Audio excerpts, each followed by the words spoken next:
it's something that I've pressed on early on in our programs is you're buying time, right? Your greatest investment into these operations is time. I'm looking at it from a generational aspect.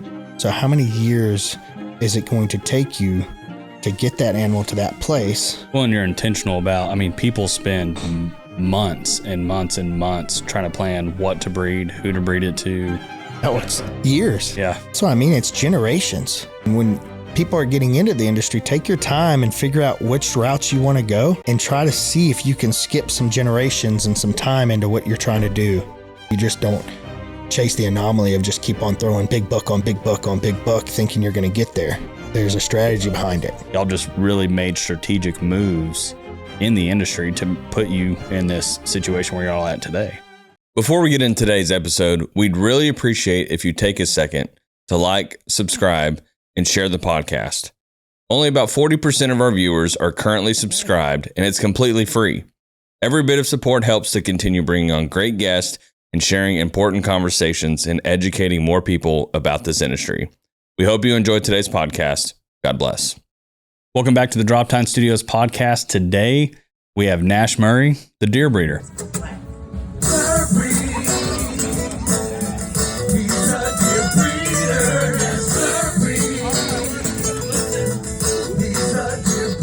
If you didn't go to CattleCon, you might not get that reference. But Nash, thank you for coming on the podcast. Pleasure to be here, man. Yeah, we've talked about doing this for 3 years now, so I'm happy that you're here. Pretty sure you've been trying to get me on this before you even had the podcast equipment or anything like that. I wanted you to be the first one. I'm pretty sure that you knowing me is what led to wanting to do podcasting, just so you could have me as a guest. No, for sure. I just ride your coattail all the way.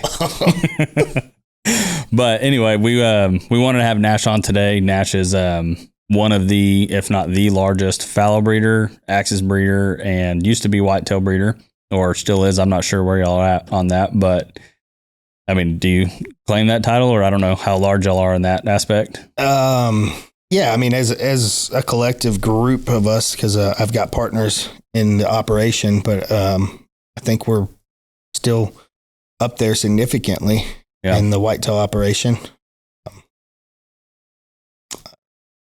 It's a pretty sizable deal. We have I guess sold more in the past, or more this past year than ever before.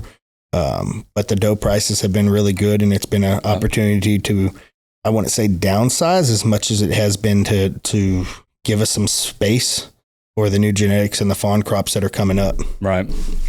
Yeah. And so with that, by the time this gets released and everything, we'll be closer to the end of May, beginning of June. So I kind of want to first start off with going into the fallow. Fallow is probably talked about every other podcast or so on our podcast. And so I wanted to kind of see, how did you get into the fallow breeding? Oh man, that's a good question. Originally I was looking at diversifying from whitetail, and I loved the fact that there weren't these kind of regulations surrounding fallow. So I was like, man, I went to the Huntsville exotic sale, and I was sitting there just watching fawns, yearlings, if you will. It was like, I think maybe the January or February sale, and they were selling like for $500, $600 a pop. And I was like, seriously? Like $500-$600 for this little fawn that's coming through there? No papers, no pedigree, nobody's asking anything about the genetic reference to it, just simply a fallow head. And I said, man, I could do this with this extra property that I have that's more open pasture, and I could just run it like a cattle operation. I just pull off the weanlings and sell them $500-$600 a piece. That's kind of what you would get for cattle at the time.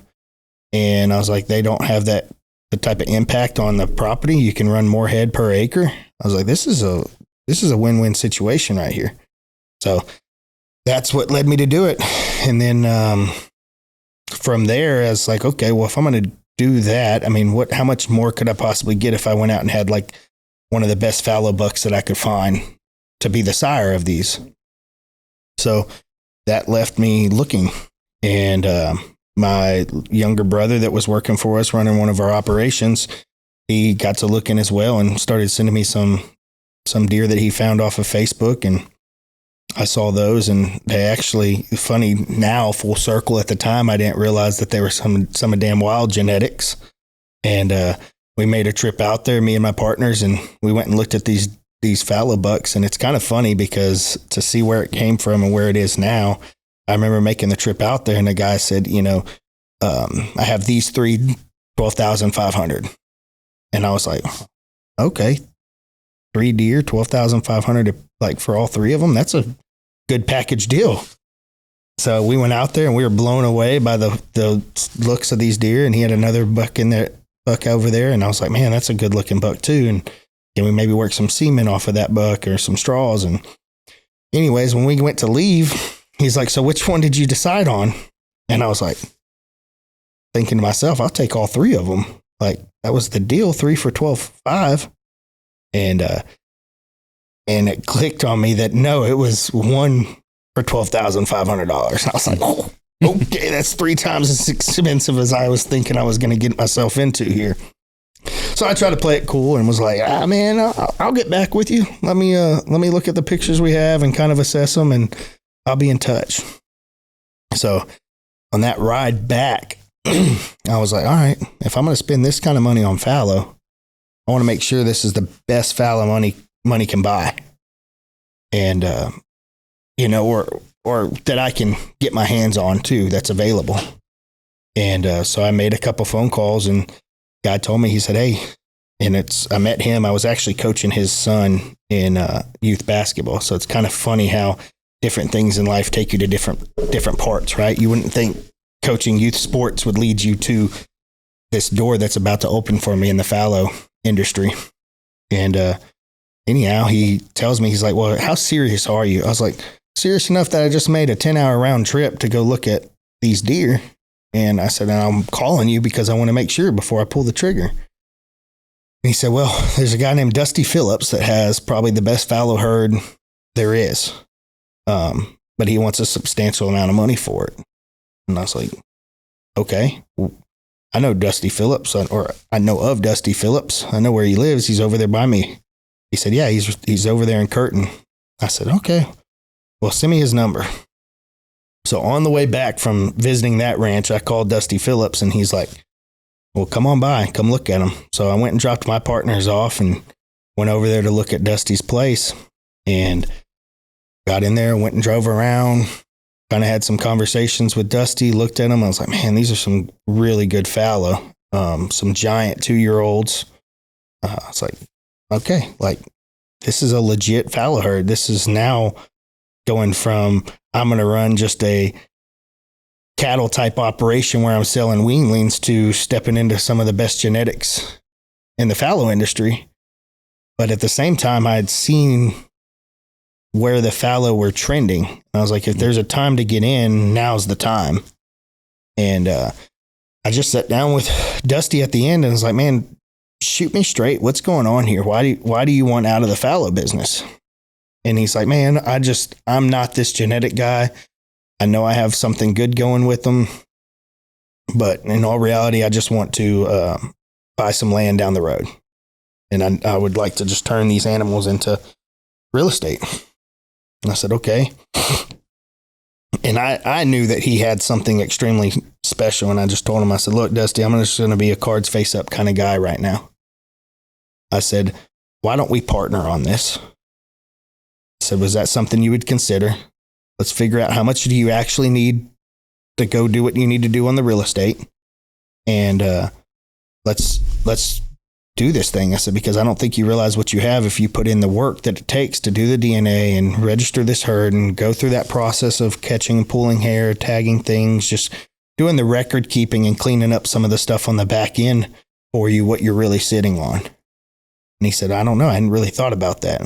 And I said, look, just going to tell you, I'm sure other people have come. I'm sure other people have made some offers on this stuff. I said, look, this is what I'll do. I said, let's just bet on it. If what you're saying is true, I'll give you your asking price. If it's not, then I'll give you what I think they're worth without the DNA and the genetics coming back to what they should be. And he said, that sounds fair. And so, well, just, if your word's truthful, then you're going to come out on the right side of this deal. I said, I'm not trying to stick it to you. And he said, okay. So I said, actually, take that. He said, let me talk to my wife tonight. Right? The famous lines anybody gives you before making a big decision. And I said, well, that's good, because I need to talk to my partners and figure out if this is the route we want to go.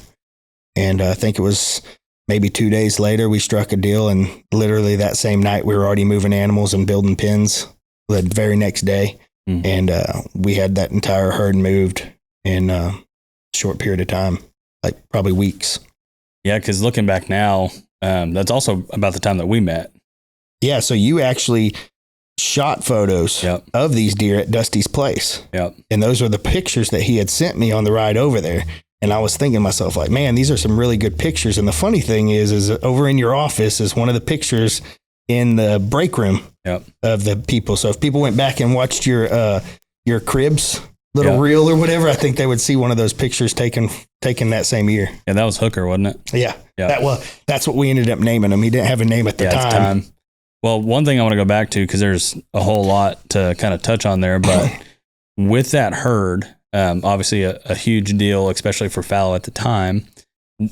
What were some of the bucks in there that the industry may know as of now?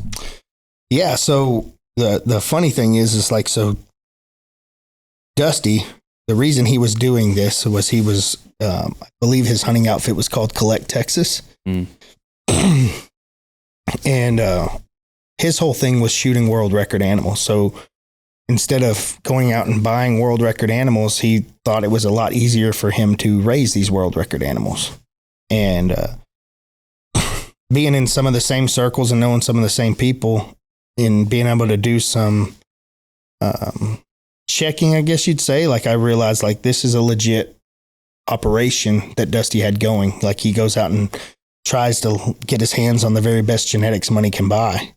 And he was doing that with red deer. He was doing that with fallow. He was doing that with multiple species at the time. So where he was able to go and do that was with Colby Stevens. So he was actually able to go and buy some bucks from Colby Stevens and some fallow does from Colby Stevens. And that's why I was saying if this is true and checks out and you do have what you say you have, it's worth what you're asking. Right. And more. I felt like that he wasn't seeing I want to say long-term benefit, but it was really a short-term. Like, Dusty, you don't know what you don't know, no offense, but this is about to be a lot more profitable than you're giving it credit for. But long story short, to answer your question, is he had a few bucks in there that we later renamed. But Hulk was one of those, which is a Batman son. And then he had another buck named Hoss, which was actually probably, and I still think to this day, one of the largest, probably what I would call a true outcross. So it was a deer that when you look at it, you could tell from its body structure, its antler structure, that it had a significant amount of Mesopotamian in it, which is a little bit different than the European line that a lot of people pay attention to now.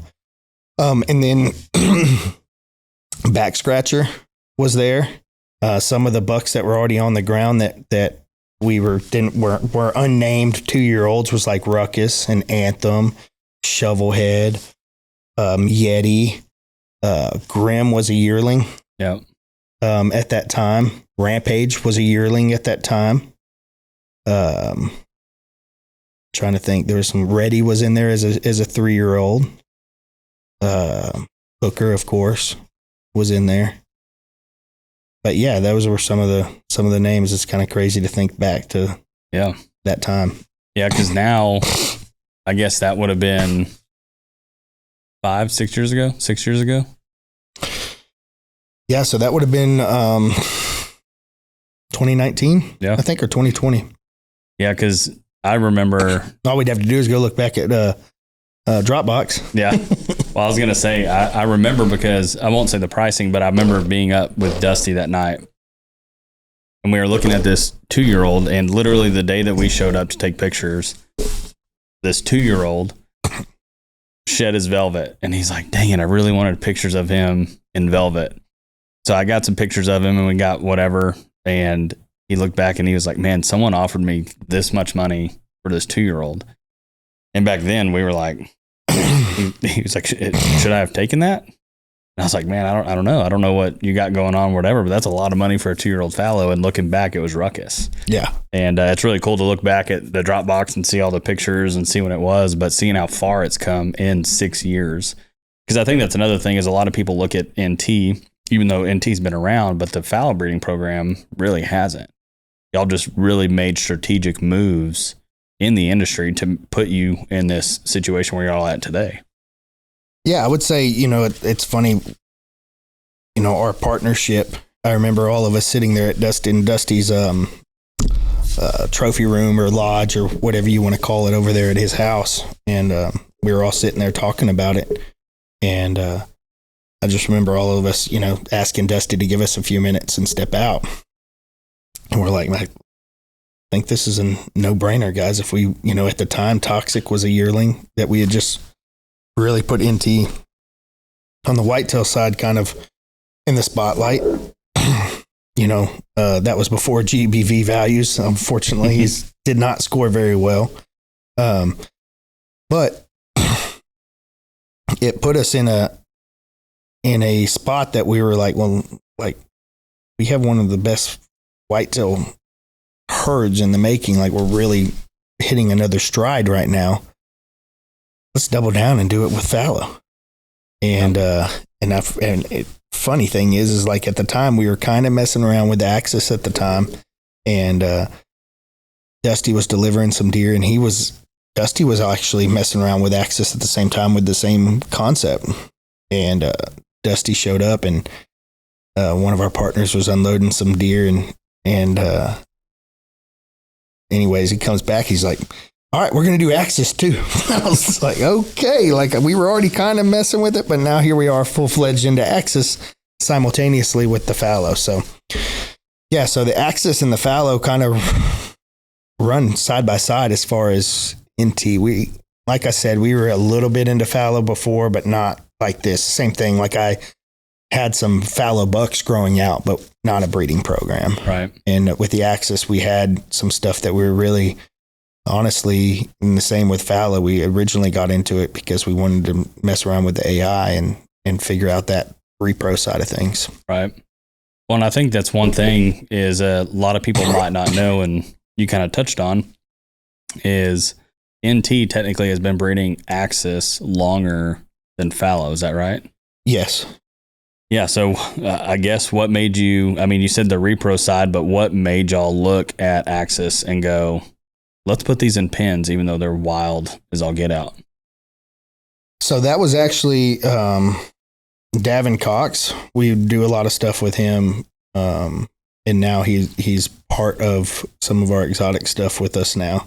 But early on, he just had clientele that was getting into other exotics, and he wanted to know, he takes it very serious, his repro work. So he never wanted to tell somebody he could do something without a proof of concept and doing it first himself. So he's like, guys, I want to do this for my customer base, and, you guys could help me do that. And so that's really where it originally started. And then the Axis, we just thought that it was going to be something kind of cool, right? I mean, who doesn't love Axis, especially if you could grow some big ones? So it was really a simple concept, so to speak. It wasn't really drawn out with a long business plan as much as it was, hey, we'll start small and let's see what we can figure out by trying to AI these animals and grow them in the pens and do this kind of thing. So, yeah. So we're going to probably hop all over. I know we just had lunch and we don't really have much written down, but I think we have pretty good banter. So if you're following along on the podcast, sorry, we're going to hop back and forth between a lot of subjects. But with Axis, I mean, y'all been breeding Axis now 5-6 years, maybe 7, but how have you seen that change over the 6 or 7 years while breeding Axis? So actually, I think we started breeding Axis. Hold on, sorry. Yeah, have fun cleaning this one up. All right. What was your question? So over the past 6 or 7 years of you breeding Axis, what have you seen change in the Axis industry? So I think we started actually breeding Axis about 8 years ago. And in doing so, some of the things that we learned along the way was, for one, that they are very nervous animals. So, and herd-like animals. So we did notice, one thing I did notice is that you can desensitize them. So I think of it sometimes, and I'm not a horse trainer. I like horses. I am trying to get more into horses, but I think about some of the stuff that they do, trying to desensitize them and put them in different environments to get them unafraid of certain things. And that's one thing that I noticed in the Axis wise is that I feel like if the animal thinks it's hiding from you, then it has no reason to be truly afraid of you because it thinks, oh, it's not hurting me because he can't see me. And when we realized that we took that stuff away from them over time, that they just realized, oh, that's just our feed guy. That's just, a normal run-of-the-mill day, instead of, oh my gosh, somebody's trying to hurt us. We got to get out of here, and put them in that type of environment. So that's one thing that helped us get to a level of success, is cleaning up some of our pens and underbrushing and putting the animals in there, keeping a safe distance to where they got used to seeing us and knew that they were saw, but not putting them too much pressure on them to where they would hurt themselves or completely put themselves in danger by freaking out or even overly stressing them, right? Even though they're not hurting themselves because they're running, just, overstressing them. So that was one thing. We also realized that nature over nurture in a lot of ways. So when we would bottle feed some of these Axis to try to create a calmer environment for the deer, that when you would add them back, it was almost like a ratio deal. If there were more native wild caught Axis in your pen versus bottle raised ones, the bottle raised ones would revert back to what I would call nature, and it would be run with the herd.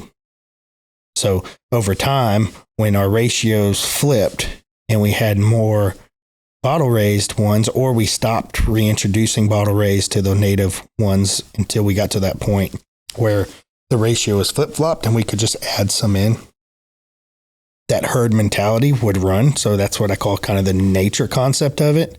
And now you have wild caught Axis that are just hanging out with your bottle babies because they just want that herd environment. Right. So if someone's getting into Axis now, I would still say a majority of people are buying wild caught Axis. It's just where the largest commodity of Axis is, or at least being sold, because most people, if they have calm Axis in their pens, they don't want to get rid of them. And now some people are selling them, and I think that's a good part about like having the auction rooms or the personal relationships, doing pen tours. But if people are trying to get into the Axis in pens, what recommendations would you have for them? I would definitely say, going and buying some bottle raised or pen born in raised Axis does. Now you got to keep in mind that they still are a flighty animal by nature. So even though they're bottle raised or pen raised, or they have to get used to that in new environment, right? I mean, I've had bottle baby fawns that, are eating from the bottle, love interacting with my kids at the house, all kind of things are fine. And we were taking a family trip, summer trip. And I said, hey, called one of my partners, said, hey, I got to bring these like 15, bottle babies to you. Can you, so we can go on our vacation. Can you guys take care of them? And I remember taking them over there. Everything was fine. I got them out. They were a little nervous. And he's like calling me that night. He's like, what is going on with these? You told me that they ate from the bottle, no problem. They were super interactive. And I was like, they were. And then, it was probably 36 hours later or so. I call him back to check in. He's like, okay, they're all eating good now. He's like, I guess they were just kind of scared and unsure of their new environment.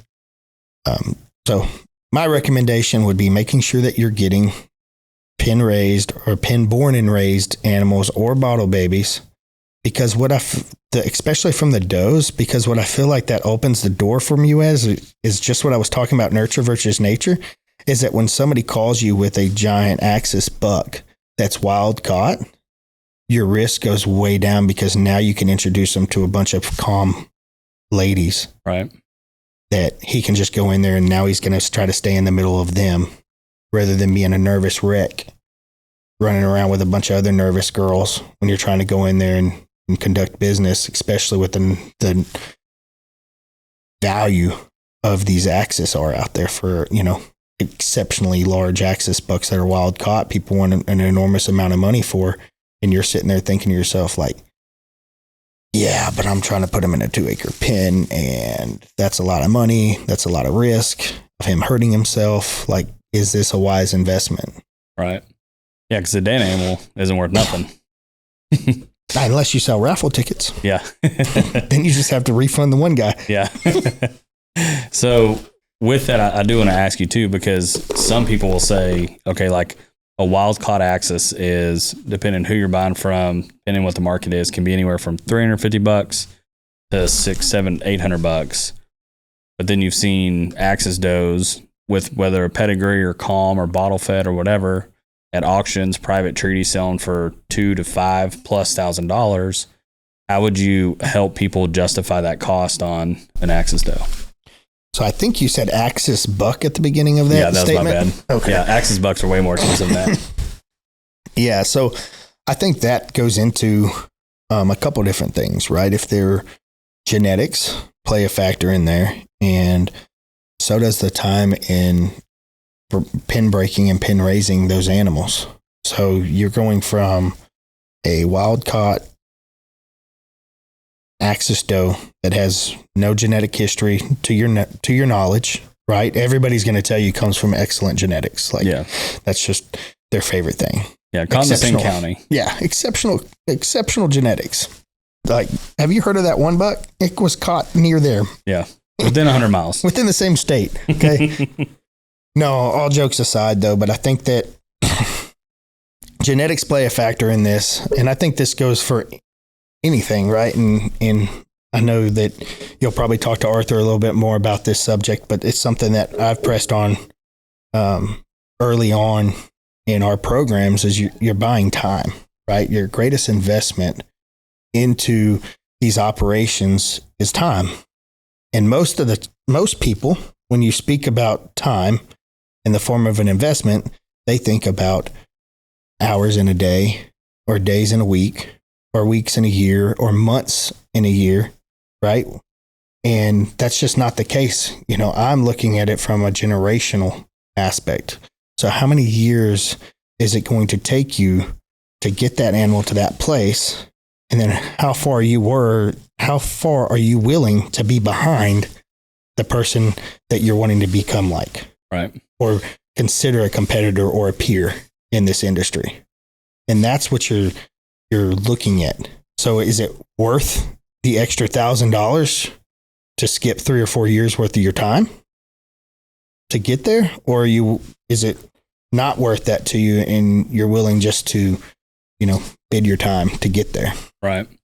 Yeah, because I think that's kind of what we talked about at lunch too, is it's a little bit like intellectual property. Is like, or I'll let you expand on that. Yeah, absolutely. Like that's what I was telling you at lunch. And I think especially from anything, but from the whitetail side of things, I think what people don't realize, and a lot of herd owners, I don't even think that realize it from this aspect. They feel it emotionally, but I don't think that they've connected all these pieces necessarily. Some probably have, but I think that what hurts people so much, like whenever a depopulation on whitetail happens, is that people are thinking, oh, it's just a deer, right?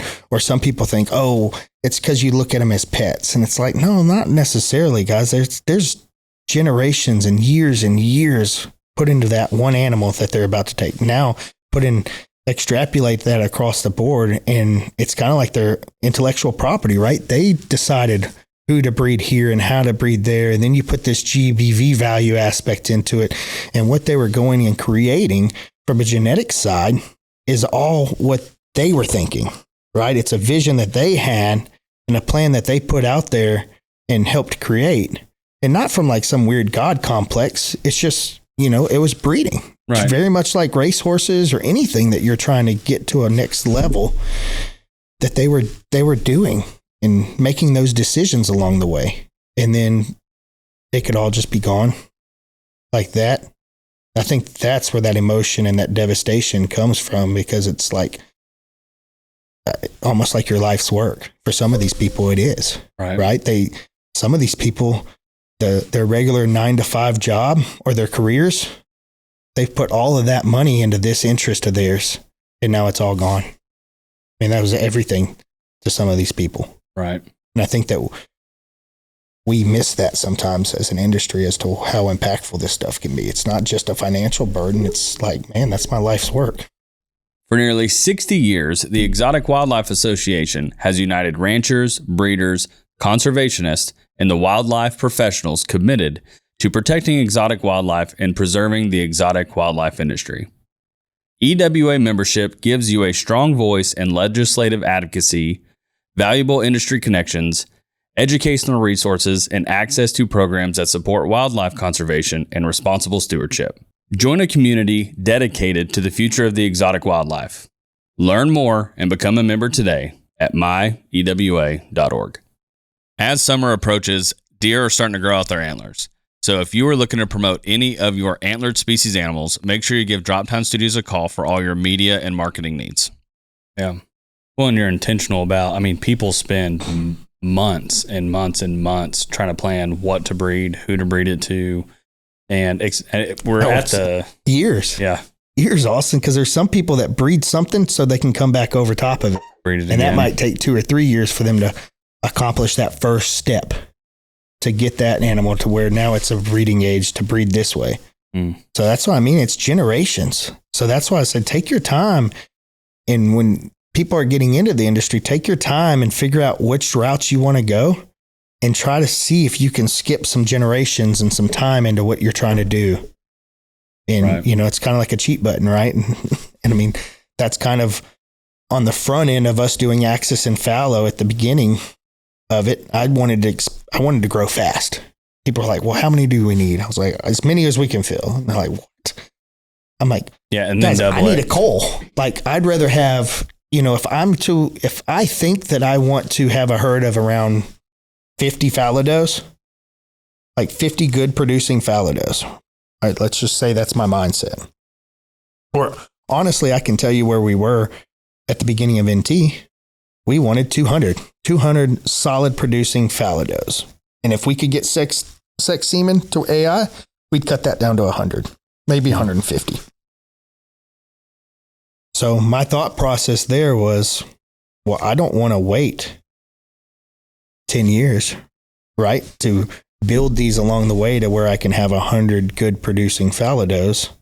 I want to have 500 and I can cull down now. Yep.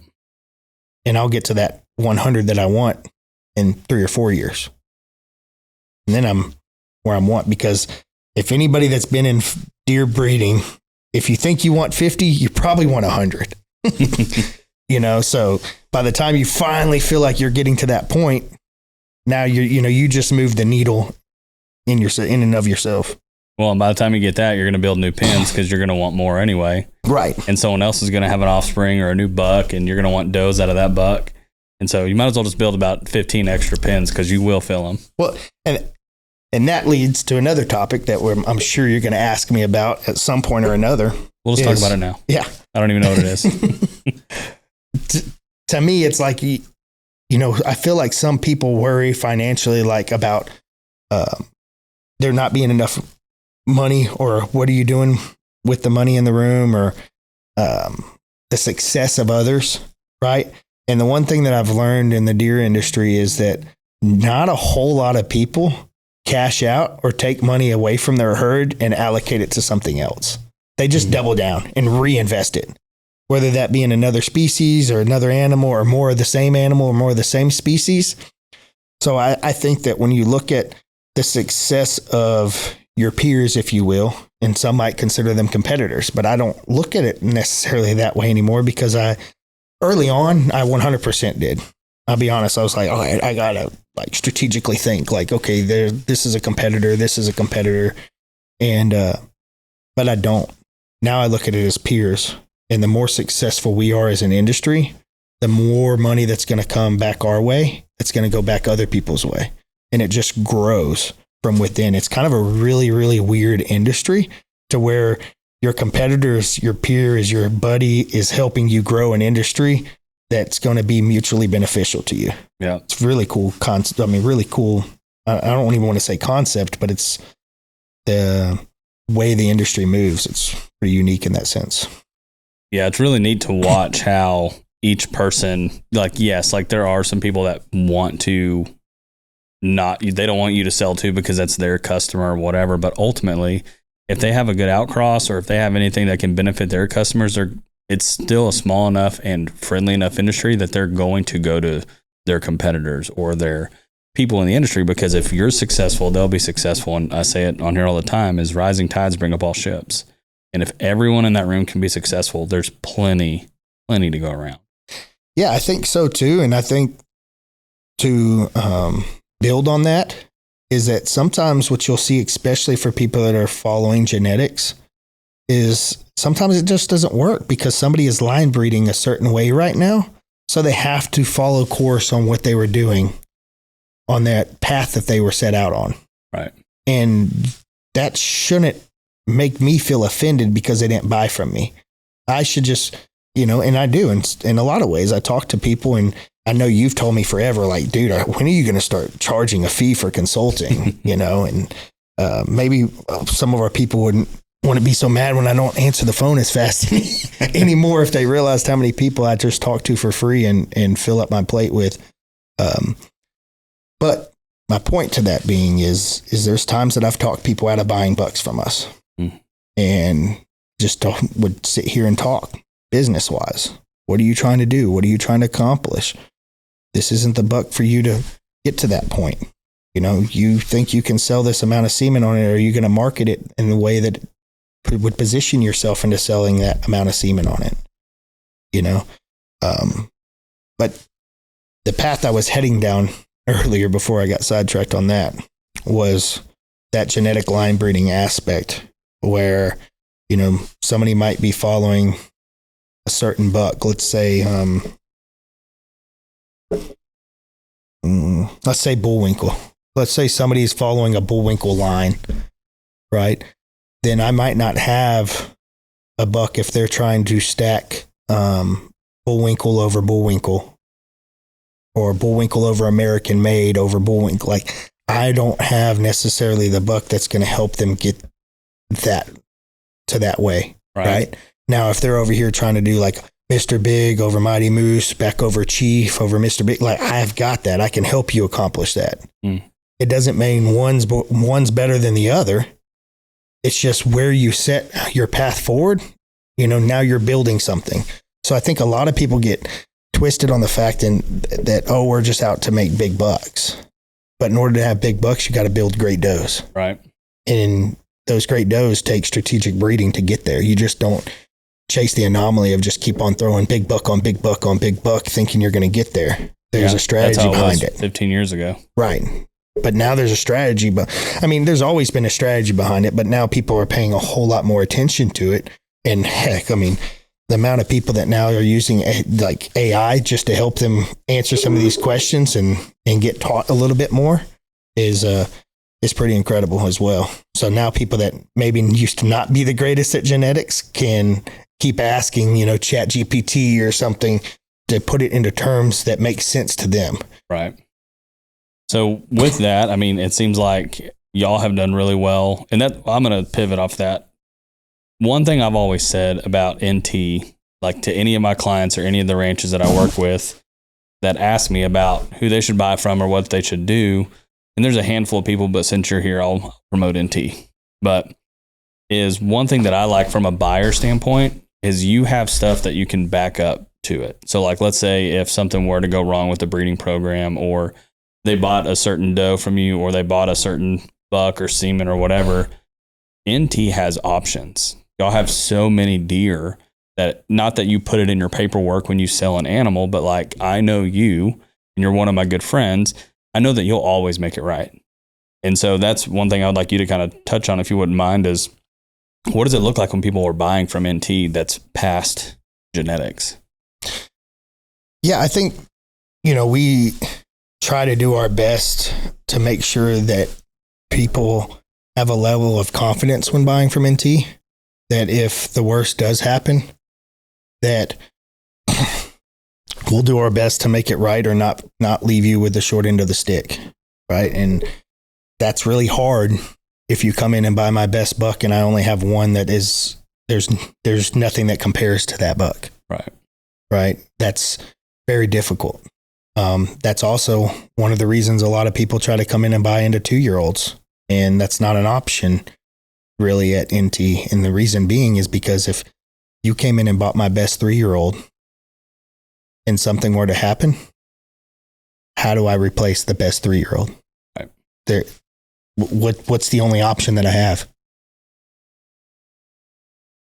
Yeah, there's no option. There is. Or I mean, you get something lesser. No. What's better than NT's best 3-year-old? NT's best 2-year-old. So there's a reason behind some of the things that we do. I like to build in these best case or worst case scenarios into things. Is that okay? Like, you just spent a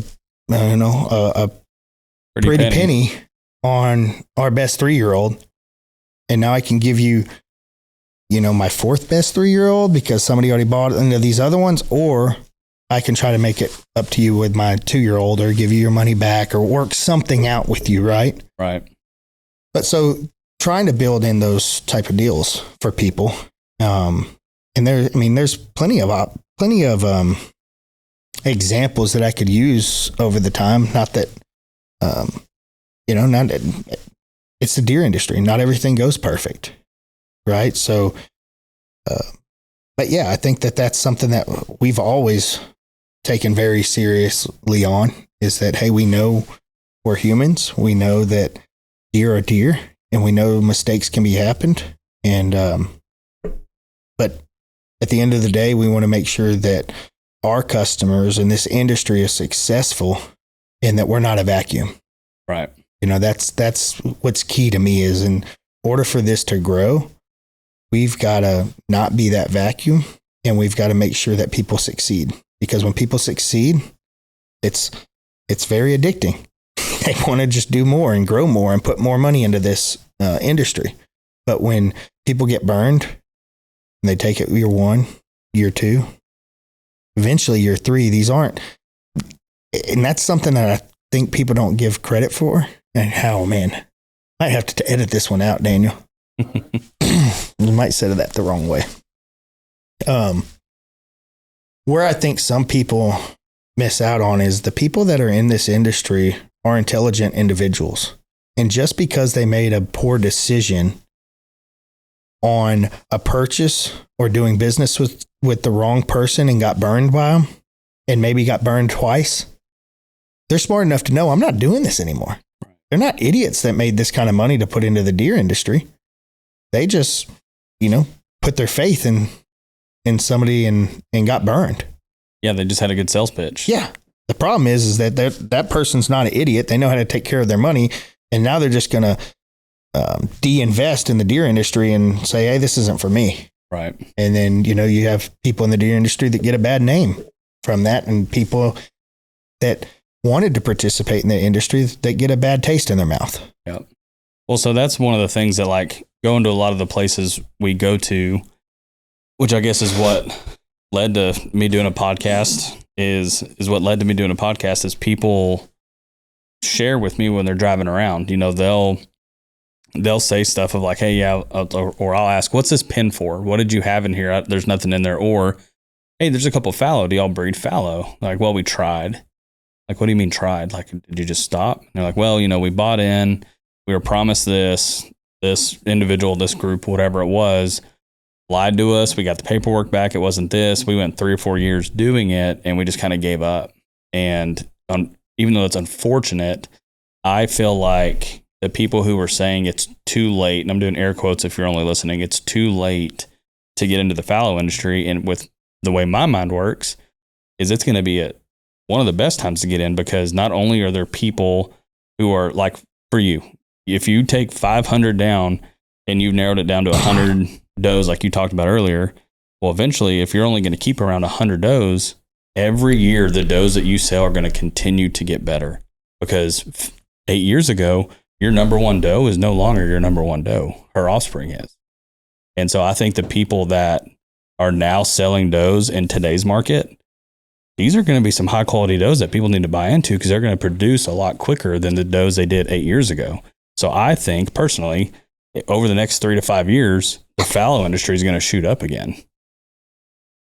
Yeah. I mean, I think that there's a lot of opportunity in the fallow industry, particularly now than ever before, especially if you go into it with a plan. So a lot of times when I talk to people, I'm like, there's just so many different ways of making money in the animal industry, especially the fallow and axis and things. It's just which way do you want to do it, right? How much do you want to put in versus when do you want to start seeing money, return on your investment, and the whole 9 yards right there. But from that standpoint, is it too late to get in the fallow? I think I'm right there with you. No, I think you have way more answers to the puzzle than ever before. Right. You can go in there now as a buyer and say, hey, I'm not just buying, if we're using air quotes, pin raised fallow that were really just pasture caught, put in a pen for a year. And I was going to say turned or burned. Yeah. Or, so now you have this opportunity to ask these types of questions, right? And you can negotiate better, right? Hey, I only want fallow that have taken to AI in the past. Show me, where you AI'd her, and then let me see her offspring. Oh, okay. She took to AI. She fits my parameters for my program. Or I only want ones that came out of here. Or somebody saying, hey, I'm selling these does because they didn't take to AI. And maybe you don't care. So you can pick them up a little bit on the cheap side, but you know who that cover buck was, right? And for somebody that is on, again, my point to that part being is that let's say you go to one of the top breeding programs out there, and they're like, hey, I'm going to sell these does. Like, let's say NT, for instance. I've got great cover bucks, like some of the best in the world. We have some of the best cover bucks in the world. With that being said, if I am focused on getting to a point where I'm having a high level of AI success, and I'm valuing that, especially if I'm trying to work towards sex semen, then at some point, those that don't take to AI and their offspring that didn't take to AI are not as valuable to me in my program. Right. So there's opportunities that, hey, it might not be a production issue. It's the fact they're not fitting into my AI program. So there's values, there's buys to be had now, and answers to be, or questions to be answers, or answers to your questions, should I say. Yeah. So do you find that your buyers come in asking those questions? No, I don't. I don't think a whole lot of people, they don't know that they can know to ask these types of questions, right? People come in and they just want to buy fallow. And that's what makes it extremely difficult for me, because I don't want to see somebody unsuccessful and follow a plan the wrong way. So it's normally, and I mean, I said we wanted 100 fallow, that now we really want around 1,000 females per year. That would be, we added an extra 0 to that original number, 1,000 fawning out per year. But to get there, still cranking out some numbers. Yeah. But with that being said, when somebody comes in and says, what's for sale? What do you have for sale? I'm like, what do you want? Yeah. Like, what's your business model? I don't know. I just want to raise fallow. I'm like, well, that makes it really hard for me to send you, because, am I supposed to send you my entire, inventory?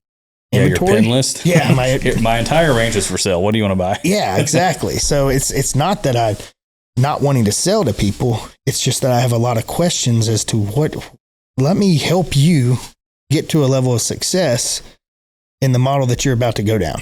Yeah. Yeah.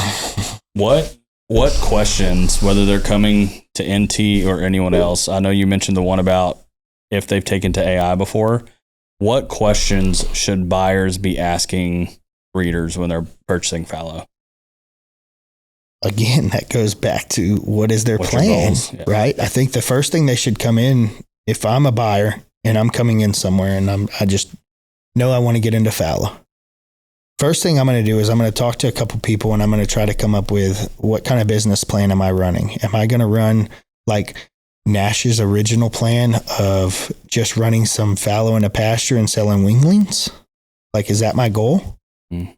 And I just want to have a really good sire that I can at least say, hey, like, don't know much about the moms, but I can at least show you one half of them. They're half bloods to this buck. Mm. Is that going to be your plan? Okay, then let's gear that up now and get you the right business model for that. Right now, the next is, I just want to, run a shooter operation. I don't care about being a top breeder. I don't really care about the pedigrees. I'm looking at it from a production standpoint. I want to raise 300-inch fallow consistently, 300 to 400-inch fallow consistently so that I can just sell them. I don't care about pedigrees. Well, then I'm going to tell somebody, okay, well, go in there and ask production questions. Go in there and say, I want to look at your does that were cover does. I mean, does that are from cover bucks. Because more than likely, they're going to be fine at production. They just didn't take the AI. Right. Well, if your whole goal isn't to sit there and try to run an AI top breeding program and it's just about producing production fallow on the ground, then buy the buy, right? That was our saying early on in the industry. And when James Dixon and I would talk, is like, hey, we got to go and buy the buy. Like, let's be strategic about the things that we're buying. Let's not just go out there and buy random stuff. Let's make sure that it's a wise investment. Mm. So that with that being said, that's where that fits that model. Now, if you're wanting to go in on the high end and you want to rival top breeding programs in the country or in the world, then I would say, okay, that's a different set. Now you got to come up with a budgetary standpoint. How many does do you want to get? Are you considering going the embryo flushing route? That comes with a whole slew of other problems that could come with that, but let's build it around your budget now. Maybe you need to go out there and buy 4 or 5 really good does and then fill your pen up with good does that are just kind of what I would call like you're just outside the tier 1, but fit your budget to where, hey, you can fill that pen and get the value of that entire pen and the breeder buck that you're putting on them. Mm. And then with that being said, because you are rivaling that means that you're going to have to go and spend the money on a fantastic top-notch fallow buck or partner on one that is going to be promoted, that even if you don't take to AI, that offspring at the end of the day is going to be highly sought after because of its genetics. Right. So you can see real fast how complicated it can be based off of what your buyer is actually trying to go and do. Yeah, and that's one thing that I've mentioned on here multiple times because, I mean, if anyone's listened to the Macy Ledbetter one, all we did was no matter what subject we asked, what's your goals and objectives? No, point blank, period. Because like you said, it is a business model where you can just throw a bunch of does, even from the pasture, put a hell of a buck on them and breed them and sell those offspring bred to that buck because that's a business model. And I know plenty of people have made a ton of money doing that. But I think that people need to, what I would take away from what you said, come with a business plan. And I think it's wild, and I've said it multiple times, but it's so funny when all these guys who are wildly successful in all their other businesses to be able to afford to have deer come into the ranching industry most of the time without a plan, or they don't ask questions how they would if they were sitting around a boardroom. It's like, hey, if you're going to put millions of dollars into this, you would be grilling this person on, and it doesn't have to be grilling in a mean way, but just in the aspect that you would ask questions. Like if you had a construction business and someone's like, hey, we need X amount of millions for this project, you would probably ask a handful of questions. You wouldn't go, yeah, I need a building. What's the difference? Yeah. I do think, though, I think because sometimes it's such a busy way of life, even though you would think like, oh, people are doing agricultural type work, livestock, like it's not that busy. But I think because it's so such a busy style of life that we have, that people aren't necessarily always willing to provide those answers. Like, oh, this person has too many questions. I'm not real. I'd rather not deal with them. Right. You know, and as I've gotten busier in life, I've caught myself at times being like, oh my gosh, like, okay, I just need to schedule the time to make it where I can have this phone conversation with this person. And chances are they're probably not going to end up buying from us anyways.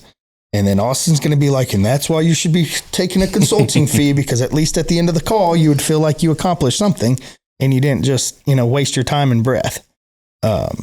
Which, I mean, to that point, like I mentioned before, you're one of my dearest friends, but I also think that's why you're successful. Is I know plenty of people, which we will name nameless, but like plenty of people who you've had plenty of conversations with and they've never spent a dime with you.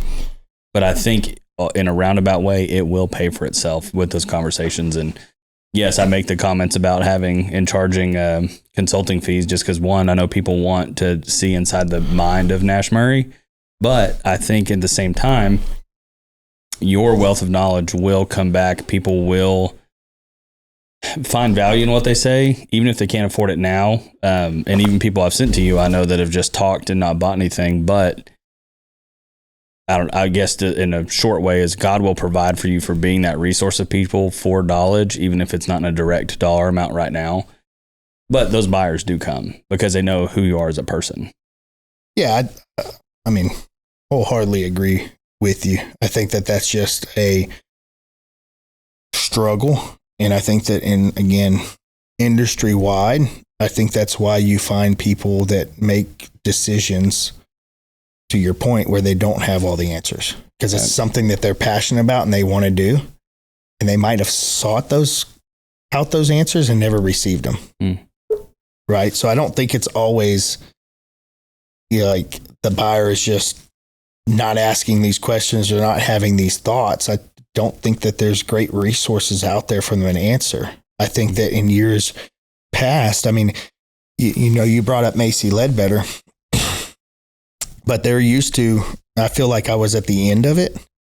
But when I first got introduced to the deer industry, there was like a lot of wildlife consultants out there, a lot of wildlife biologists that were also consultants, that they did do this as their job and people did hire them.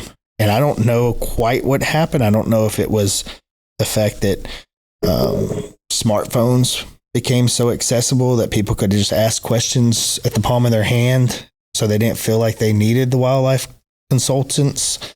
I don't know if it was Facebook. I don't know. I can't pinpoint it. I can think of the way society has changed, but I do know that that was a big part of business that seems to not be as big of the part of the business anymore. Right.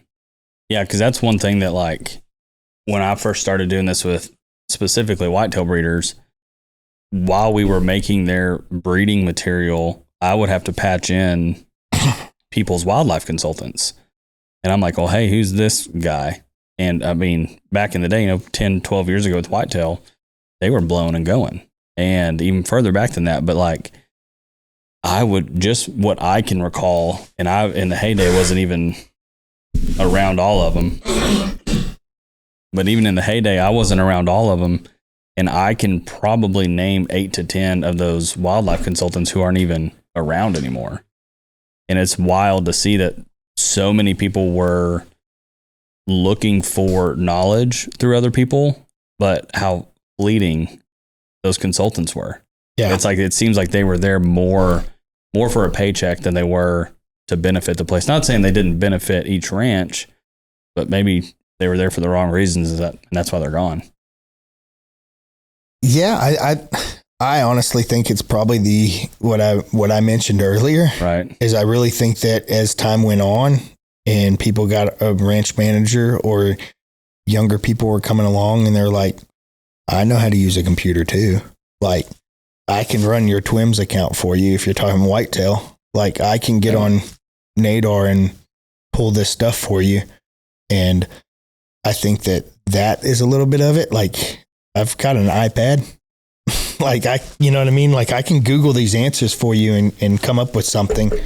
And I think it was just enough, right, to make people dangerous, but not enough to make them, I don't want to say this in a bad way, but competent.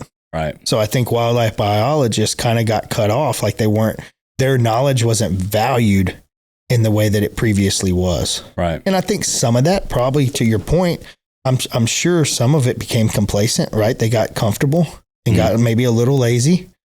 But I don't think that it was necessarily they were in the wrong, out for the wrong reasons or were just collecting a paycheck as much as it was somebody came along and convinced some of these property owners, landowners, people that, hey, there's a cheaper option.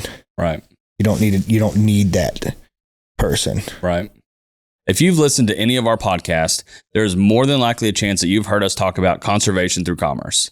This phrase was coined by the Exotic Wildlife Association. If you are interested in conserving animals or just the wildlife industry in general, make sure you check out their website, and thank you to the EWA for being a sponsor of the Droptine Studios podcast. Did you know that Droptine Studios offers a plethora of different services that can benefit your business? Yes, we offer photos, videos, but did you know that we offer website design, graphic design, print materials, and social media management? Even if you're not a sponsor of this podcast, it would tremendously help us if you would hire us for our normal services that my company offers. So go to droptinestudios.com and let's talk about how our company can benefit yours. So we're going to be hopefully coming out pretty soon to be filming some bucks and promoting your bucks this year. So one of the big things that NT does and a handful of other ranches is pin tours. So what does it look like when someone does a pin tour? How do they book, and what should they expect when they come to NT to check out your ranch and your deer?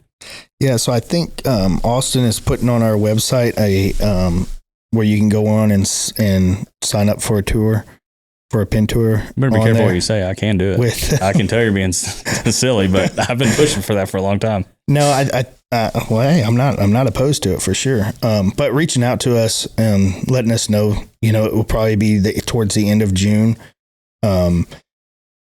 I would love to say we can make it past July, 4th of July.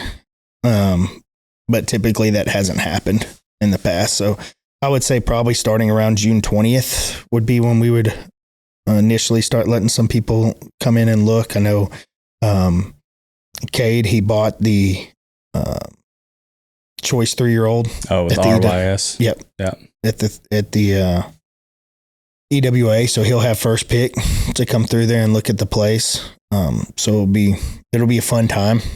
That's probably my favorite pin tour to give somebody as the first one of the year, when they get to come in and look at all that we've been up to all summer, or beginning of summer, whatever you want, spring, summer. So that's always a fun time, especially trying to help them decipher and look at what their plans are, what other bucks do they have in their arsenal, what are they, what are their goals and plans, and explaining to them kind of the genetics behind each one of these and the way that we breed to accomplish what we're doing. So yeah, reach out to us, and Davin, I know, will be helping out with some pin tours this year, and Macy, she's been a great asset. Last summer, she came on as an intern, and now she's working her way into a management position with us.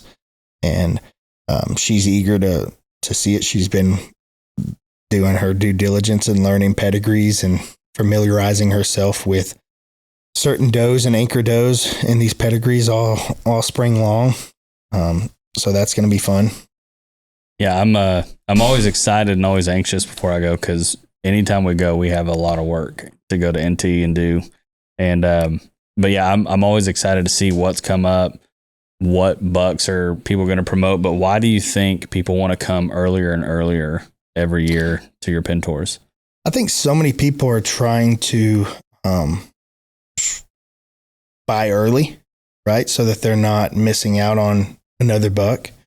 So I think a lot of people want to make sure, just like I did my first year, right? Am I putting the money in the right spot before I pull the trigger and buy this expensive buck? Is there anything else better out there?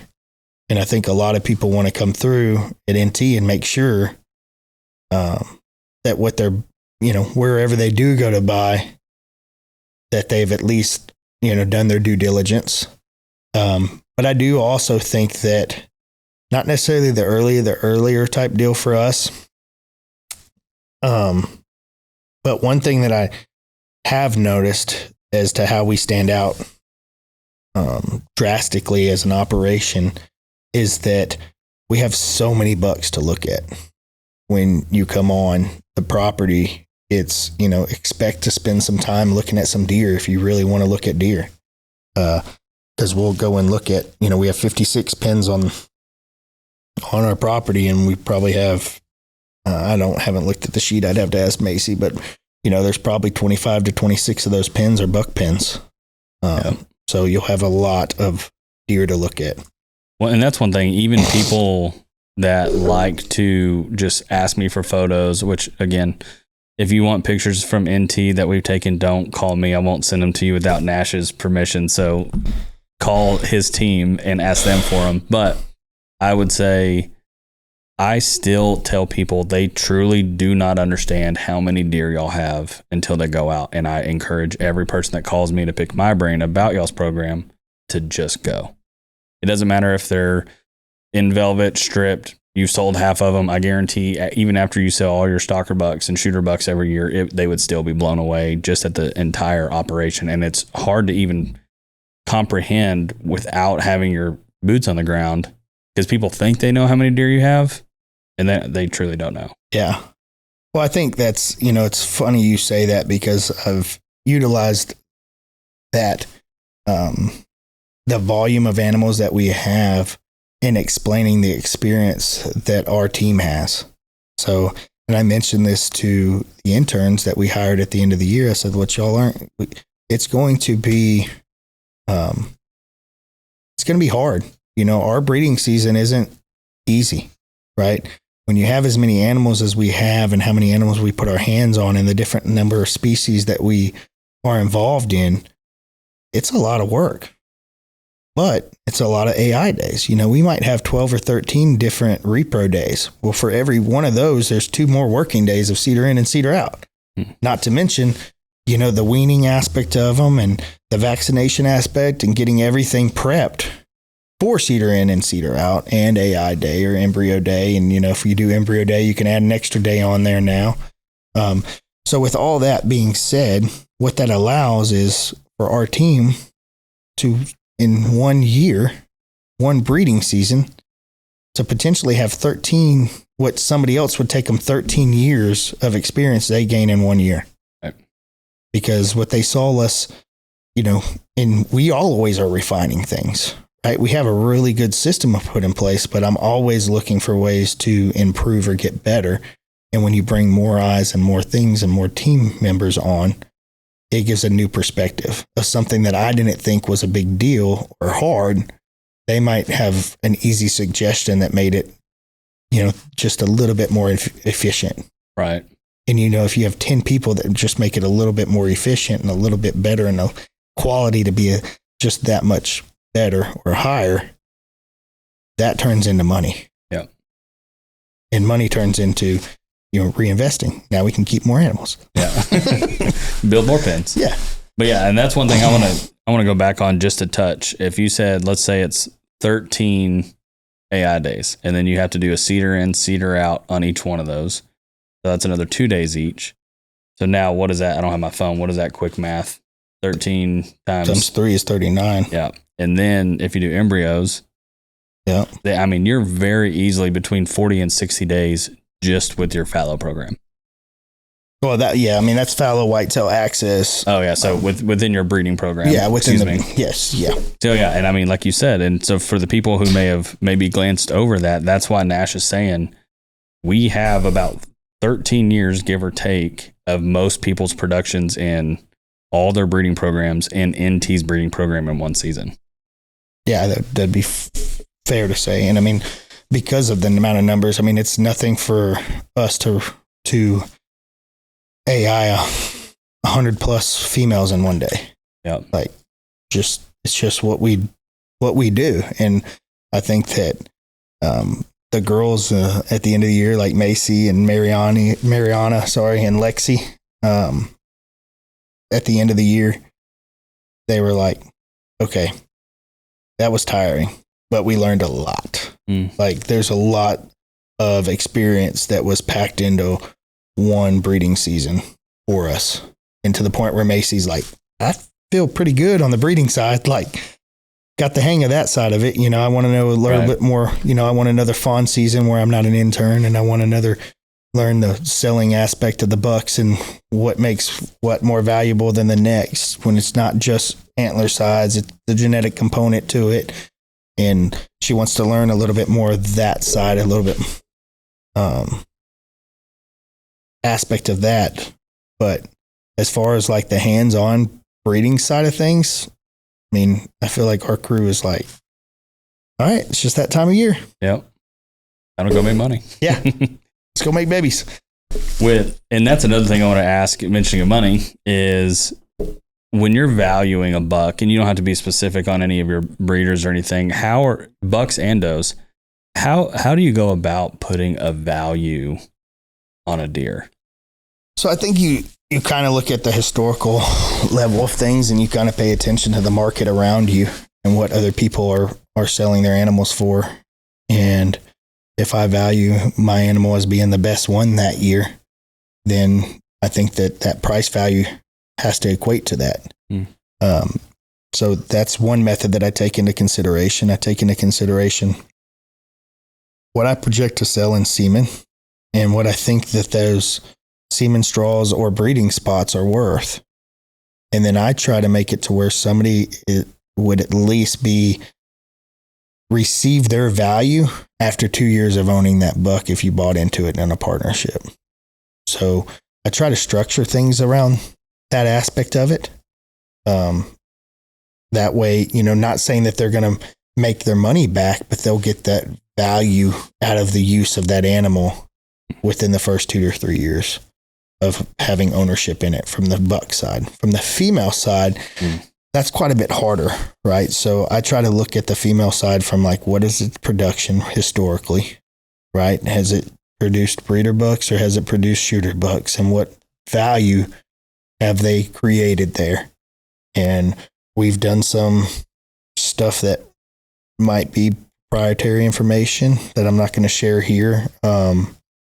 That we'll make Droptine subscription, and you have to pay to listen to that podcast. That helps us come up with the value and where these females land in our program. And then for me, it's like, what is that worth losing?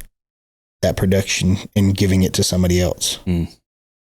So it's kind of a cost benefit analysis when it comes to the females. The bucks, it's like I can only use so many per year. I have to sell them at this point. But the other aspect of it is what we talked about earlier is I don't want to be a vacuum. So from an industry standpoint is do we sell quote unquote directly to the consumer? Yes. But am I just going to be a wholesaler? No, I need to be able to sell to other quote unquote manufacturers, other breeders that are going to also produce high quality breeder bucks. So there's only a limited amount of breeder bucks that I'm going to sell per year, and the rest will go to shooter bucks, and we'll vasectomize them, or we'll have signed contracts where breeding rights are not permitted with this animal. And, you know, that's something that I talked with the EWA about, is that I wish they would come up with some type of way to do some audits to the registry to make sure that nobody is breeding animals that they shouldn't be breeding, or that there's not some hidden animals within the registry that shouldn't be there. You know, if they didn't have the rights to breed that animal, but they sent them in as a baseline, so to speak. Well, I want to know that they're checking for that stuff. Right. But until then, we'll continue with contracts or vasectomizing the bucks. So if somebody does try to go back on what they said they were going to do, they're going to have a pen full of 0 babies.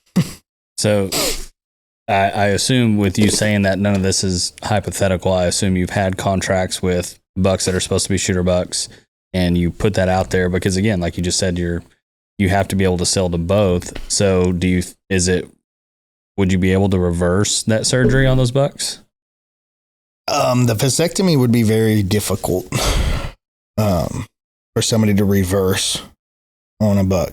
Now, could they post-mortemly collect this deer after hunting it or something and use that semen?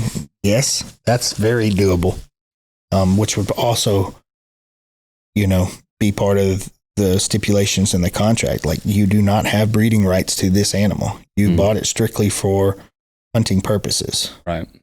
Now, if the animal's so to breed in a pasture setting or something, that's a little bit different, right? That's a little bit of the gray area. But if they go and capture them back up and DNA them or sell them as bred or exposed to this animal, then you're back into that.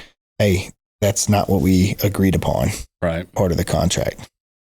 Yeah, because that's one thing I always wondered about with whitetail when we would buy for our pasture is, whitetail, you can't just go dart and move back into a breeding pen. So it was very clear, like, hey, this is going to a release site, not a breeding facility. Yeah. And so that was a little easier to control because, like, even this buck up here, that was someone that they were like, hey, you can't breed this buck. And we're like, we legally can't move it. What are you talking about? And they're like, all right, you're good. And I was just like, well, unless we were going to break the law. But I was like, we're not going to do that. We have a hunter form already. We have this going. But, like, we would keep some deer out in the pasture just so they would breed. But it was very much not like fallow where you could just pick them up and move them and be able to breed them again. Right. So, yeah, I feel like that's a whole other podcast in of its own. So we'll have to have you on. But no, to answer your question, no, I mean, most of this stuff, to my knowledge, is hypothetical, other than the fact that I do believe that there's probably deer within the registry that, whether it was purposely or inadvertently, are share bloodlines with other notable animals or notable bloodlines. It's just not documented. Right. Well, do you have any other fallow that you're excited about this year? Even if you can't say or mention anything, I know you probably want us to release the first thing about it, but yeah, I mean, this time of the year is always exciting to me. Because just when you think you know which deer is going to be the deer, something else comes up and you're like, oh, let me go look at who your mama is. Yeah. And then all of a sudden you're like, oh, that's not surprising. This has hit before and we just tweaked something here in your breeding along the way and bam, like it worked, So I think that's what's exciting this time of year is going through and thinking back, right? Because what I told you earlier is our greatest investment is time. So as time goes on and you start thinking about these deer, you're like, oh man, where was my head at 3 years ago when I made this breeding decision? Yeah. Where were we at? Let me think back and remember this conversation and where we were at on the whiteboard and where we were looking at what breeders were available.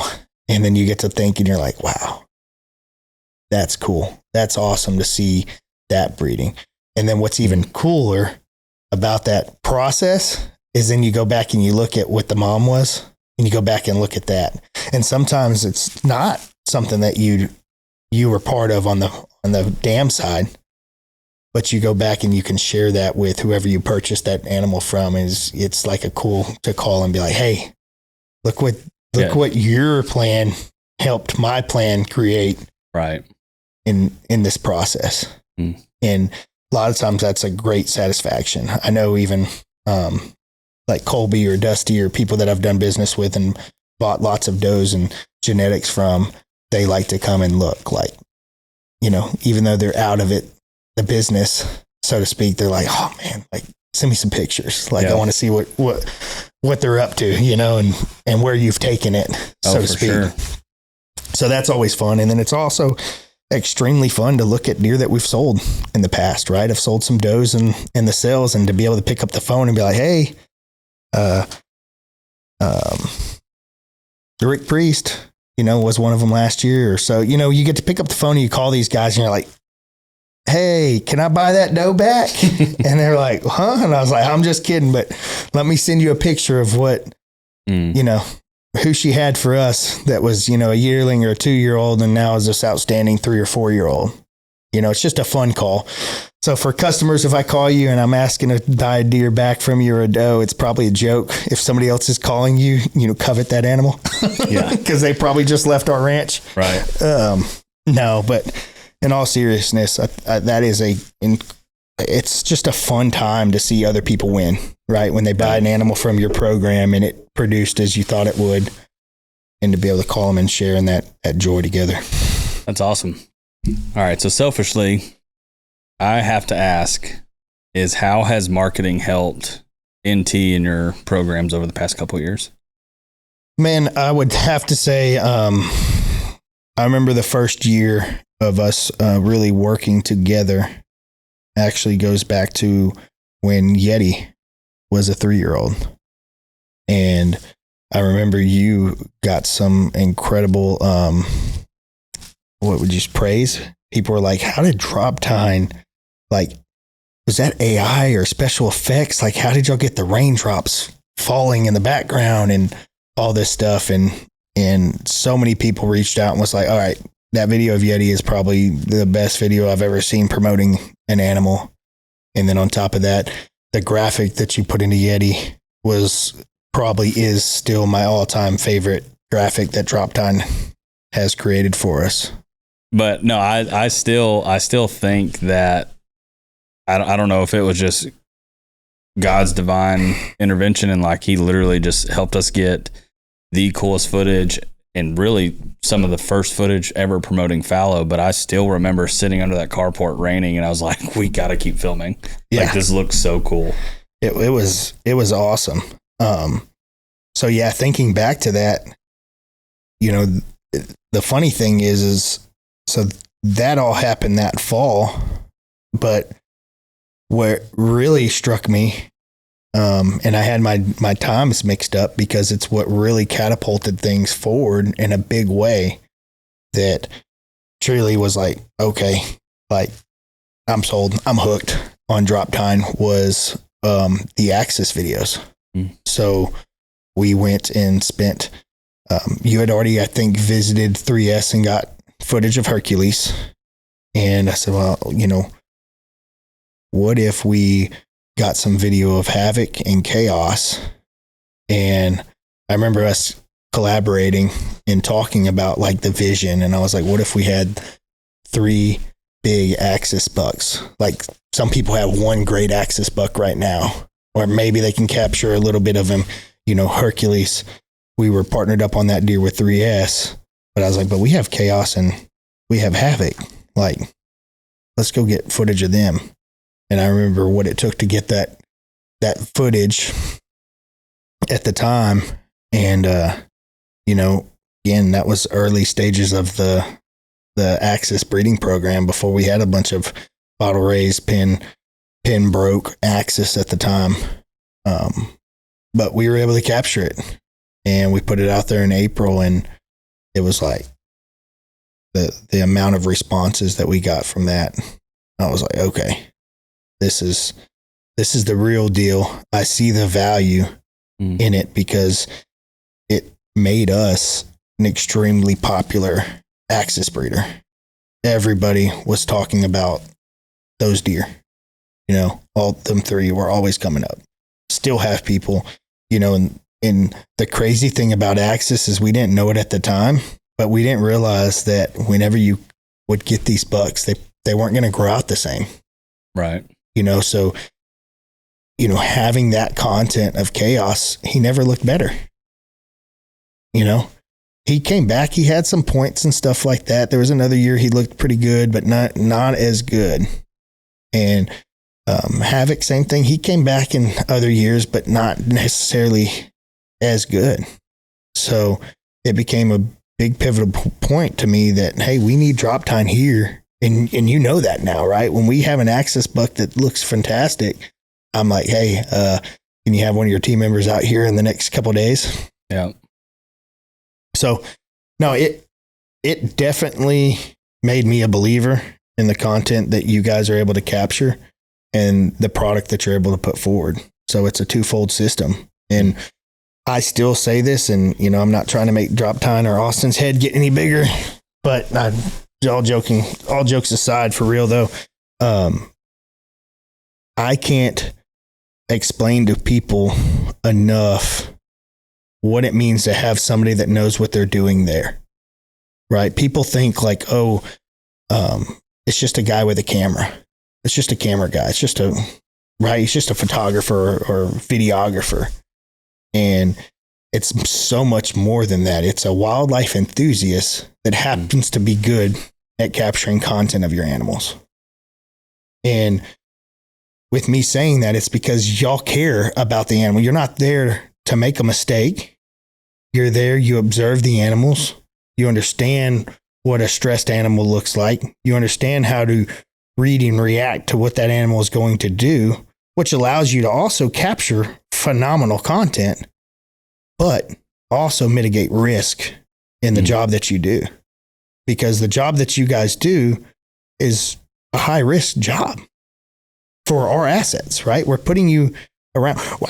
Have I ever had you come out and capture some poorly genetic, poor looking animal? No. Right? I mean, are we spending time looking at animals that aren't high value? Right. No. I'm putting you in a pen, in a situation to capture content on some of the highest valued animals in our breeding program. So the trust that I have to have in you isn't, I just throw a videographer or a photographer out there. It's so much more than that. And I think that that's what's really hard for me to get across to other people, is that's step one for me, right? I've always come into this business with operational risk management attitude, right? From a regulatory standpoint, all the way down to disease management, all the way down to avoidable mistakes. And that is why you and your team mean so much to me there. And then from a second standpoint, is I value my time and our efficiency.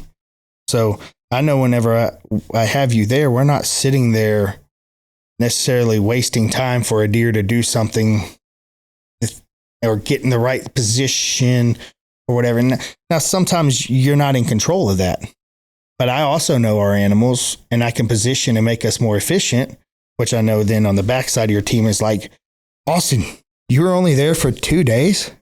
How do you have, 3,000 pictures to go through? Right. And it's like, well, we were really efficient. We had the animals we wanted to do. We got the content that we wanted and we moved on. Right. And that means a lot to me. Right. Because now I'm not having to spend 5 days there to get the content that we were able to capture in 2 or 3 days because of that efficiency. Right. So I think people miss that. And again, that means a lot to me. Well, I think one thing we've established over the years, and first off, thank you. And well, yeah, but hang on. Secondly, while I'm on this roll for you before you do it, but what it's done now that we've been working with each other for year after year after year now is I have a high level of confidence in you and your team, and I know my team, and now I don't feel like I'm obligated to be there every single time. I've gotten to that level now and have that level of trust with Droptine that I can be like, hey, Arthur's going to show y'all around, or Macy and Mariana will take you guys to get the content that y'all need. Y'all know what to do. Call me if there's, any questions on any additional deer. And then most of the time y'all call me and like, hey, we got all the content we need. What else do you want while we're here? I'm like, really? Oh, the efficiency is, has gotten there a lot. I mean, it's always been there, but I'm saying that the efficiency with your team now, right? Because at the beginning, I was always like, Austin, I trust you. I know, I'm getting very valuable animals, captured. Like I said, mitigate risk. I want Austin. Now I just want Droptine because I know that the standard of excellence that you portray is that you're not going to send me somebody out there that is going to put your reputation at jeopardy if they're not ready. And I think that's going off that point is I think that's one thing people really don't understand is we spend a significant amount of time training our guys on what you were talking about, being an animal enthusiast first and being able to look, because I said it earlier, a dead animal ain't worth nothing unless they're in raffle ticket. Can't even speak now because I'm laughing at raffle tickets, but that's one of the things where, again, most people just look at us and say, you're just a media guy, or just this, whatever they claim, but we care about this way more than we do a paycheck. And being able to look at this and go, here's what it looks like to know when an animal looks good and doesn't look good. That takes years of training. And like Daniel's done a phenomenal job of learning, and we've gone to places and we've even gone on jobs where we're in the beginning stages weren't paid just so they can learn, because everyone that breeds deer knows an animal after he drops his antlers, from growing out his velvet until the point where they need to show, and after they strip their velvet, they act so much different in all stages of those points. And so, but no, thank you for saying that. But the point I want to drive home too is people sometimes will hire us and they don't even show up. They just tell us go. There might be 30 or 40 bucks in there. I don't know their pedigrees. I don't know who's important. I didn't get a list. We don't have any of this. And they expect their quality of videos or content to be the same as NT's. Well, one, we're out on fallow like who knows how many trips from June to July. Yeah. A ton of different trips. So we're also not trying to get it done in one evening. But two, you and I will plan meetings to go over your bucks, who you're promoting first, how we're promoting them, when we're releasing them, how do we want the content to look, what is social going to look like, how is this going to be presented at shows, what's going on floor decals, what's going on magazine ads. This isn't just a, hey, will you come get some content? Thanks. Well, I think what's been fun for me is as NT and our partnership, or my partnership in NT has grown. Droptine has been growing simultaneously not alongside us, but on parallel paths, if you will. And in doing so, I think it's fun to reminisce on some of the stuff. And like, we had these visions and creative ideas of these videos that we're going to make. Like, it's still fun, still cool videos, but I feel like that was when Droptine was a media company, and you've constantly been evolving. But we went from a media company, and you went from a media company where we were making like really cool minute-long promo videos, $1. And I think of like Grimm, right? When Grimm died, and then we made this video of him coming back in the graveyard and the scene, and like awesome creative. we spent like 100 hours on that thing. Yeah, awesome creative work. But then as you grew into a marketing and you evolved, and you're like, hey, we're more than a media. Like, we're actually a marketing company. And then you're like, look, get your analytics, Nash. Like, people didn't even get to the content of your buck yet.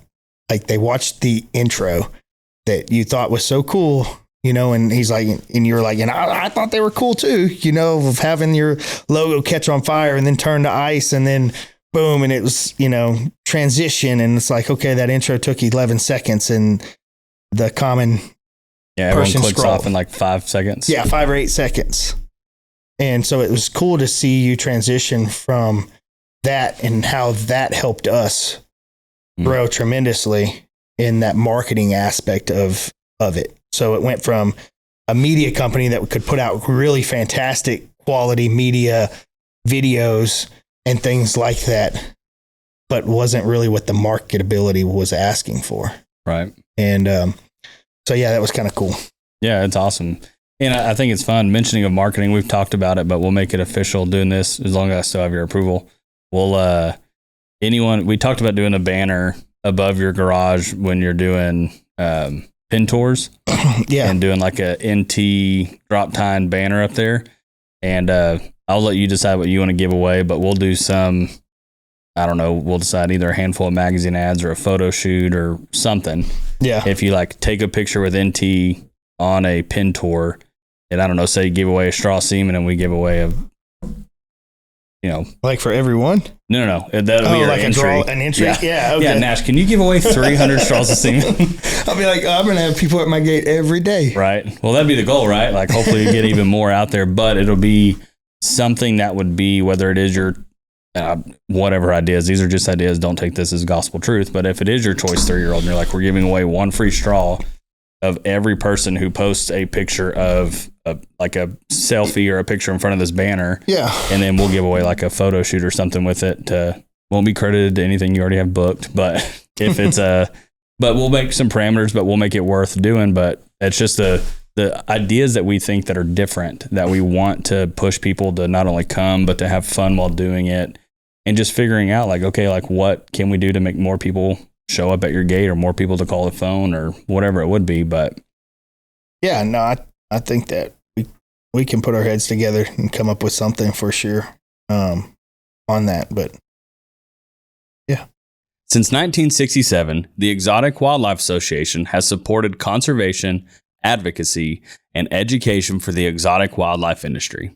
EWA brings together ranchers, breeders, conservationists, hunters, and wildlife professionals who are working to protect the exotic wildlife and preserve the industry for the next generation. EWA members receive access to valuable resources, legislative support, networking, education, and of course the EWA registry.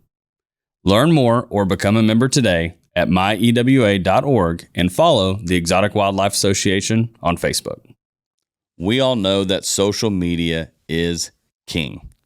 If you're looking to have a better presence on social media, but also looking for convenience, contact us today and we can show you our 3 pre-made social media packages, and we can show you that we have a custom social media calculator. You can adjust how many times that you want to post, how many reels, how many meetings you want to have with us, and we can even pull reports, and it'll spit out a custom price just for you. So if you want to be present on social media, you want convenience, and you want to look professional, contact Droptine Studios today, and we would love and be honored to help you with your social media. All right, so to end it, something new that we're doing is we ask each one of our guests, not knowing who the next guest is, to leave a question for them. Okay. So we had someone leave you a question. The question, twofold.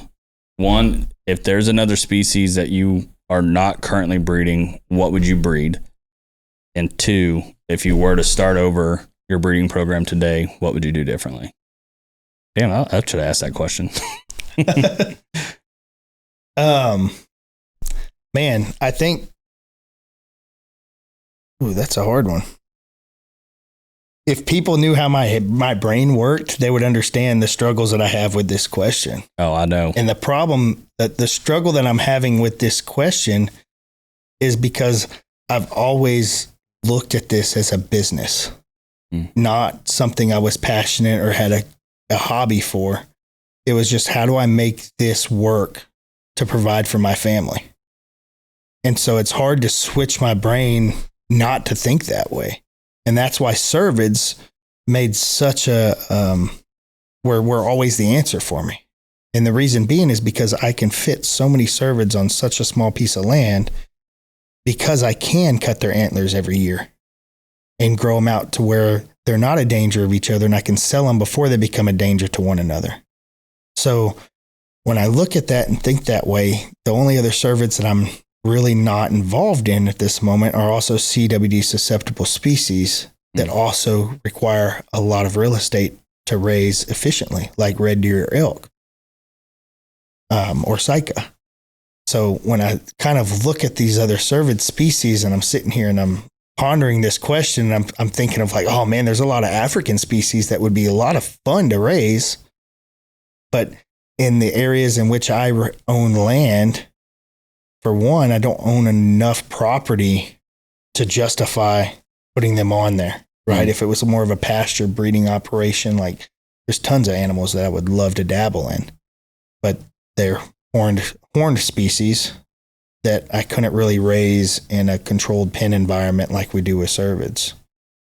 So it makes it a very difficult question for me to sit here and think through all these species and kind of from my operational risk management mindset of things, and from an economic impact, sitting here processing like, oh, this would be a cool animal. But yeah, then I can't, I'd be restricted on the amount of pen space. So then if I ran it like that, I would have to run it more like that, that cattle operation where I'm selling weanlings so that I'm not putting these animals at risk for fighting or male mortality type aspect. So anyway, so that's why it's an extremely difficult question for me to answer. I don't know if you knew that's where my head was at and what I was processing or not. But if I had to do my breeding operation different, some of the things that I would do differently would be our barn setups. I would have created more outside holding space. Definitely would have made some things oversized so that, our fallow I could have worked the males through there a lot easier with their antlers on their head. And I would have went to New Zealand sooner and watched how that they did some of their stuff over there. Thought that was very insightful, my time over there in New Zealand, seeing how they did their breeding operations, especially from the repro side. I wouldn't have had to, lift as many animals as I have. They have a pretty cool way of doing it over there. So, with you not knowing who our next guest is going to be, what question do you want to ask them? Who would you say? Well, Nash, thank you for coming in. I know your time is very valuable and we appreciate you coming in. It's always a pleasure to have you here and to spend time with you. But again, I'm sure all of our listeners appreciate you taking the time to do this because I know they're going to learn something. Well, cool. I'm glad to be here. Glad I was able to finally make the time to get over here and do this. And I know we have a few other ones planned in the near future. So looking forward to that and getting this one under the bridge. Wonderful. Well, thank you everyone for listening to the Droptine Studios podcast. If you have any questions or if there's another guest you want to see or a subject for us to cover, make sure you go to droptinestudios.com/podcast and we'll talk to you soon. Thanks.